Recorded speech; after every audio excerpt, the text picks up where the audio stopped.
My name is Kris Clark, and I have the pleasure of reading for you today. I'm going to be reading a chapter out of the book Travels in West Africa. It was first published in 1897, and it's written by Mary Kingsley. The chapter is called A Fight with a Leopard. I must say the African leopard is an audacious animal, although it is ungrateful of me to say a word against him after the way he has let me off personally, and I will speak of his extreme beauty as compensation for my ingratitude. I really think, taken as a whole, he is the most lovely animal I have ever seen. Only seeing him in the one way you can gain a full idea of his beauty, namely in his native forest, is not an unmixed joy to a person like myself of a nervous disposition. I may remark that my nervousness regarding the big game of Africa is of a rather peculiar kind. I can confidently say I am not afraid of any wild animal until I see it. And then, well, I will yield to nobody in terror.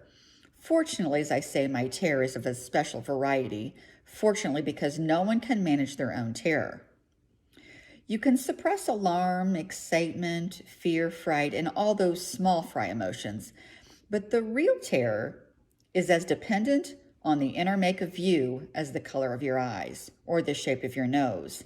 And when terror ascends its throne in my mind, I become preternaturally artful and intelligent to an extent utterly foreign to my true nature, and save, in the case of close quarters with big, bad animals, a feeling of rage against some unknown person that such things as leopards, elephants, crocodiles, etc. should be allowed out loose in that disgracefully dangerous way. I do not think much about it at the time.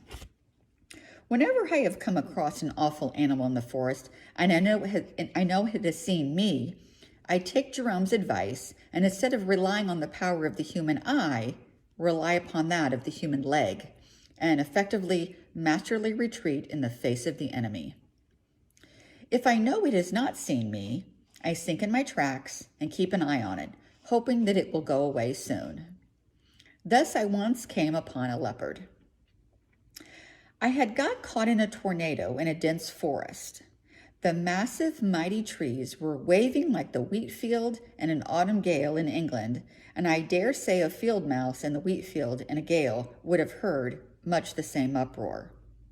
The tornado shrieked like 10,000 vengeful demons.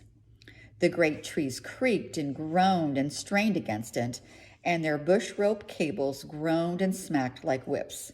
And ever and anon, a thundering crash with snaps like pistol shots told that they and their mighty tree had strained and struggled in vain. The fierce rain came in a roar, tearing to shreds the leaves and blossoms and deluging everything. I was making bad weather of it, and I climbed up over a lot of rocks out of a gully bottom where I had been half drowned in a stream, and on getting my head to the level of a block of rock, I observed right in front of my own eyes, broadside on, maybe a yard off, maybe not more, a big leopard.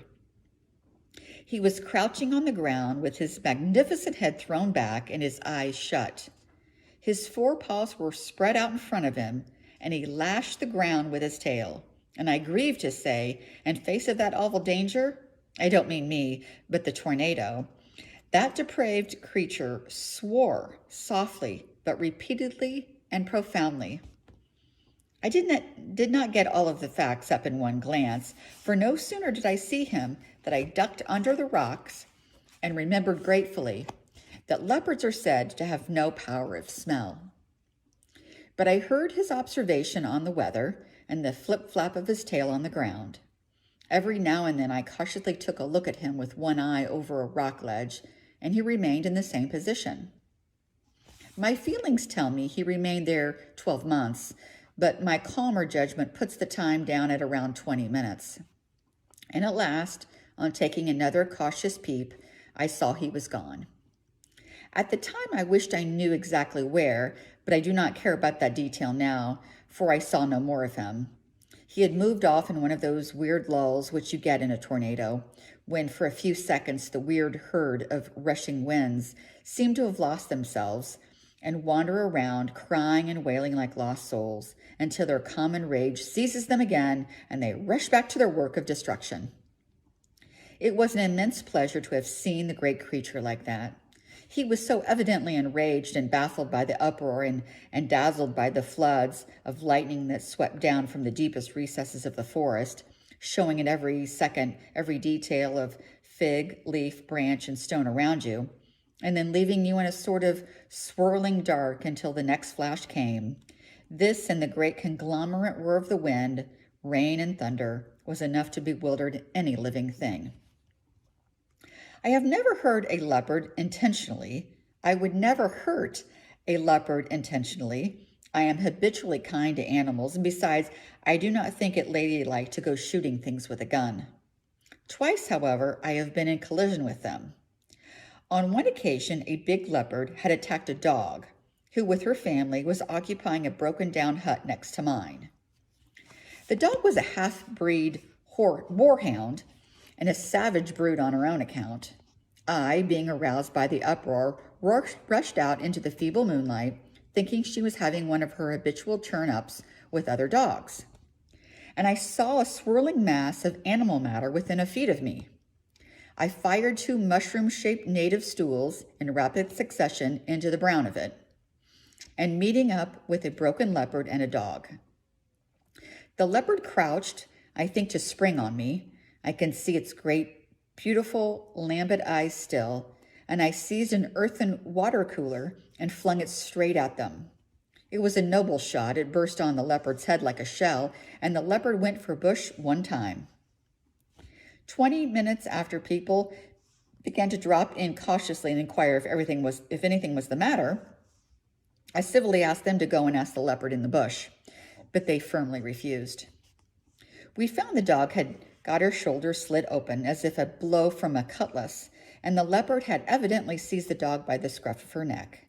But owing to the loose folds of skin, no bones were broken, and she got right around all right after much ointment from me, which she paid me for with several small bites. Do not mistake this for sporting adventure. I do more thought it was a leopard than it was a lotus when I joined the fight. My other leopard was also after a dog. Leopards always come after dogs because once upon a time the leopard and the dog were great friends, and the leopard went out one day and left her whelps in charge of the dog, and the dog went out flirting, and a snake came and killed the whelps. So there is this ill feeling to this day between the two. For the benefit of sporting readers, whose interest may have been excited by the mention of big game, I may remark that the largest leopard skin I ever measured myself was, tail included, 9 feet 7 inches. It was a dried skin, and every man who saw it said it was the largest skin he had ever seen, except one that he had seen somewhere else. The largest crocodile I have ever measured was 22 feet 3 inches, the largest gorilla 5 feet 7 inches. I am assured by the missionaries of Calabar that there was a python brought into Creektown in the Reverend Mr. Goldie's time that extended the whole length of the Creektown Mission House veranda and to spare. This python must have been over 40 feet. I have no shadow of a doubt it was. Stay-at-home people will always discredit Grace measurements, but experienced bushmen do not. And after all, if it amuses the stay-at-homes to do so, by all means let them. They have dull lives of it, and it don't hurt you, for you know how exceedingly difficult it is to preserve really big things to bring home, and how, half the time, they fall into the hands of people who would not bother their heads to preserve them in a rotting climate like West Africa.